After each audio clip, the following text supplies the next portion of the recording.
Bonjour à tous, j'espère que vous allez bien. Alors aujourd'hui on se retrouve pour un nouveau point lecture, donc j'ai quelques livres à vous partager, donc on va commencer tout de suite. Donc on commence tout de suite rapidement par le livre Insatiable de S.C. Stephens, donc toujours chez Hugo Roman dans leur collection New Romance. Donc c'est le tome 2 de la saga Thoughtless. Je vais passer dessus très rapidement tout simplement parce que comme c'est un tome 2, je ne veux pas vous spoiler l'issue du tome 1. Je vais juste vous donner mon avis, donc... moi c'est vrai que le tome 1 j'avais pas accroché, mais pas accroché du tout. Mais comme j'avais déjà acheté les deux tomes suivants, je me suis dit que j'allais continuer. Et le tome 2 était légèrement mieux, mais c'était pas ça quand même. Enfin pour moi c'était répétitif par rapport au tome 1, même si l'issue n'est définitivement pas la même.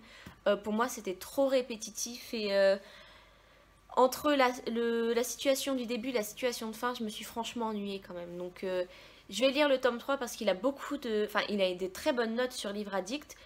Je vais peut-être essayer de le lire rapidement pour clôturer très vite fait cette saga, que je puisse passer à autre chose et peut-être même la revendre. Mais c'est vrai que il était mieux, mais enfin, c'était pas l'histoire du siècle, quoi. Ensuite, une autre romance, donc c'est Rush, le tome 1 de la saga À fleur de peau de Maya Banks aux éditions Milady. C'est l'histoire de Mia qui est amoureuse depuis qu'elle a 16 ans, même, ouais, je crois depuis qu'elle a 16 ans, de Gabe Hamilton, qui est le meilleur ami de son frère et aussi son collaborateur, qui ont une très grande chaîne d'hôtels. Et en gros, donc lui se force à l'ignorer jusqu'à ce qu'elle soit plus vieille, parce qu'ils ont quand même 14 ans d'écart, je crois. Et après, en fait, il arrive un moment où il peut plus s'en empêcher, il a de désir en fait. Et sauf que Gabe ne gère pas ses histoires d'amour comme les autres. Mia va s'en rendre compte le jour où il va lui proposer un contrat assez étrange. Et bon, qu'elle va, comme toutes les filles amoureuses de tout le monde dans les romances, qu'elle va accepter. Et donc on va suivre leur histoire. Donc c'est une histoire qui m'a beaucoup fait penser à 50 nuances degrés, mais en un peu plus trash. Alors je dis ça peut-être parce que ça fait longtemps que j'ai pas lu 50 nuances degrés. Mais là il y a certaines scènes qui m'ont choquée, voire dégoûtée. Même si dans l'ensemble la romance est quand même sympa, voilà. C'est pas... pardon. Même si dans l'ensemble la romance est quand même sympa, c'est pas la romance du siècle, on va dire. D'habitude j'adore les romances, mais là c'est vrai que les dernières romances que j'ai lues, ça m'a pas transcendé et cette histoire ne m'a pas transcendé non plus. Peut-être à cause du côté un peu 50 nuances degrés, mais je vais quand même lire la suite. Je vais quand même lire la suite. Donc ensuite, on va passer dans le thriller tout simplement parce que j'ai lu Sombre Mardi, le jour où les vieilles dames parlent aux morts de Nietzsche French. Donc là, j'ai l'édition de chez Pocket. Alors, on va suivre Frida Klein, comme dans le premier, qui va collaborer avec la police sur une enquête assez spéciale, tout simplement parce qu'ils vont découvrir un cadavre chez une vieille dame. Mais en fait, c'est un cadavre qu'elle aura gardé pendant longtemps, qu'elle aura déshabillé, qu'elle aura entretenu, bichonné. Et en fait, pour eux, ça en fait la coupable toute désignée. Tout simplement parce qu'en plus, elle est un peu folle, donc elle peut même pas se justifier comme les autres. C'est vrai qu'elle, elle parle aux objets, elle parle... Enfin, pour elle, tout est vivant, tout est animé, en fait, et elle veut prendre soin de tout. Et du coup, ça va en faire ouais, la coupable idéale. Sauf que Frida, elle va penser autrement, en fait. Elle va se dire, mais quand elle va parler avec la vieille dame, elle saura que c'est pas elle, en fait. Elle va avoir des doutes. Et du coup, elle va enquêter plus profondément sur cette enquête, et notamment dans l'histoire de cet homme qui est mort. Et elle va découvrir des choses assez abracabrantes, et ça va nous mener vraiment dans un truc assez farfelu, dans un monde de manipulation assez extrême. Et moi, j'ai beaucoup aimé, tout simplement parce que j'adore le personnage de Frida Klein, vraiment. Je la trouve super intéressante. Voir le monde à travers ses yeux, voir le monde à travers les yeux d'une psychothérapeute, c'est vraiment super intéressant parce que elle voit les choses différemment. Elle, un petit truc, ça peut être un indice énorme en fait sur la personne, et c'est vrai que du coup ça va en faire une histoire assez prenante en fait. Moi c'est vrai que ça m'a pris dès le début, et j'ai pas pu me décrocher du livre quoi. Je l'ai lu à une vitesse folle, pourtant bon il est pas très gros, mais je l'ai quand même lu à une vitesse folle par rapport à mon rythme de lecture habituel, et je vais lire la suite avec grand plaisir. Ensuite, j'ai lu un autre thriller qui est Train d'enfer pour Ange Rouge de Franck Tillier, cette édition-là, c'est les éditions France Loisirs. que j'ai eu d'occasion. Bon bref, passons, ça n'a rien à voir. Et donc on va suivre le commissaire Frank Charcot qui doit enquêter sur une affaire assez sombre parce qu'ils vont découvrir un cadavre en morceaux tout simplement, la tête séparée du corps, dans une position assez bizarre avec des... vraiment comme si c'était un rituel satanique qui avait été mis en scène.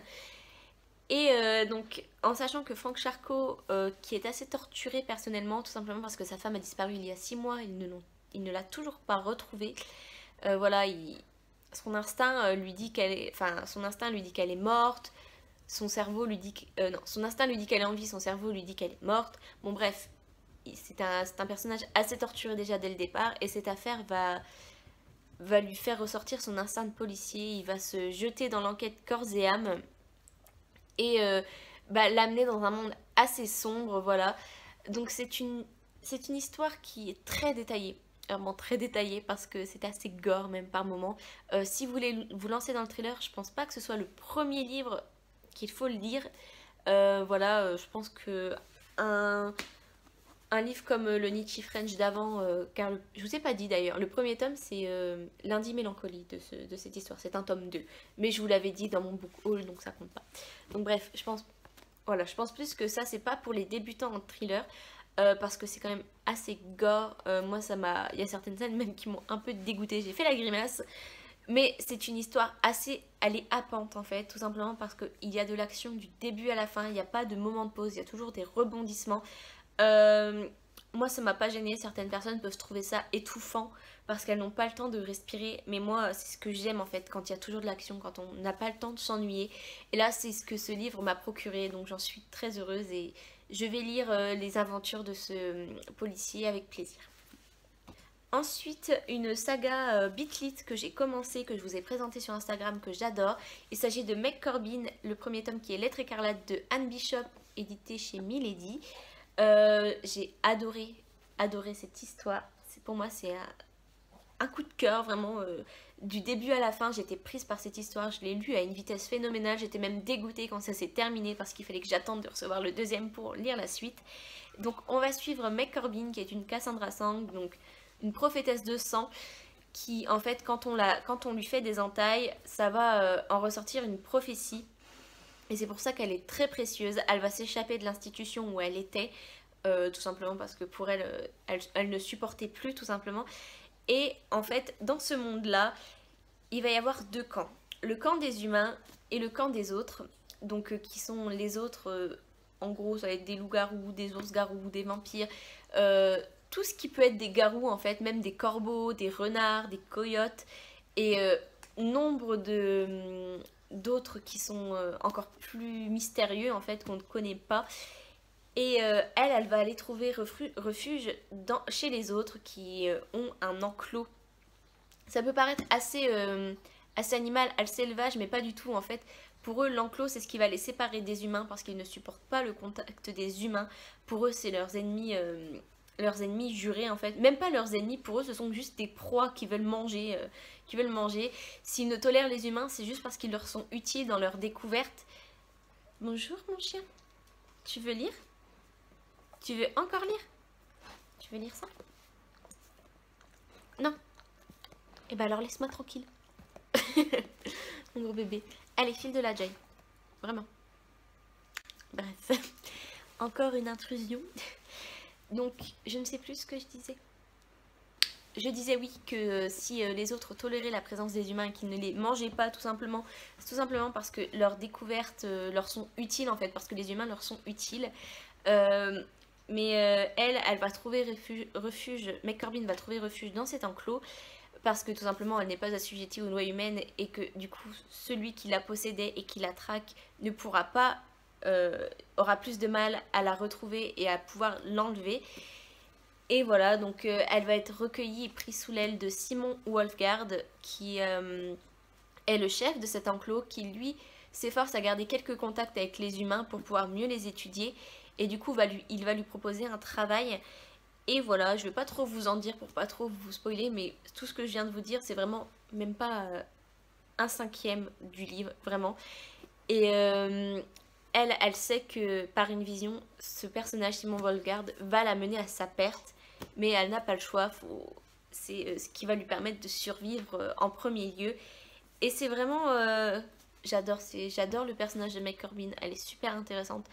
J'adore Simon Volgard, je trouve qu'il y a des touches d'humour dans ce livre, mais trop... Enfin, c'est vraiment marrant en fait, donc c'est vraiment une histoire que je vous conseille à 100%, vraiment, j'adore.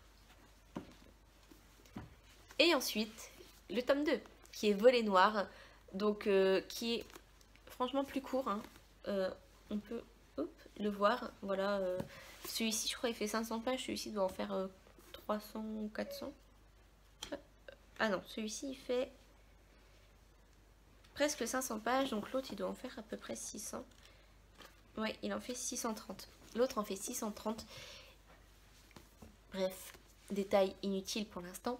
Donc j'ai beaucoup aimé cette suite en fait, même si le début je l'ai trouvé un peu longuet, ce qui fait que c'est pas le même, pour moi ce n'est pas le même coup de cœur que le 1.